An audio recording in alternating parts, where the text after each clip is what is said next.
I'll tell you, but you have to promise you're not gonna judge. This is my Fruit Loop story and what happens when you eat too many Fruit Loops. It's also a little TMI, so just warning you. We're gonna set the scene. For a few summers in a row, when I was like late elementary school, my sister and I got to go with my grandparents up to Washington State. We would spend like a few weeks with them, and we loved it because it was a change in scenery. They let us do like all these fun things. I mean, they spoiled us. We were their grandkids and they were amazing. And they also let us eat whatever we wanted. I'm sure like a lot of kids that happens where they go to their grandparents and they eat all the sugar and they come home like super crazy.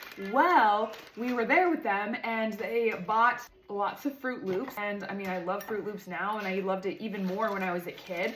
And so I was eating a lot of Fruit Loops, like multiple bowls for breakfast, probably snacking on it throughout the day. Not like just one day in a row. This was like an ongoing thing. I don't know, we were just living it up at Grandma and Grandpa's, and we're the fun grandparents. They weren't making us eat fruits and vegetables. Well, Fruit Loops, yes.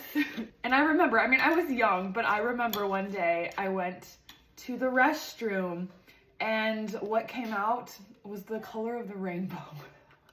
I vividly remember thinking that something was wrong, like that I was, going down.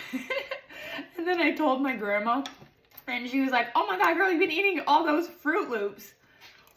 And you know what? Eventually, I got tired of the Fruit Loops. I didn't keep eating Fruit Loops like forever, my entire life.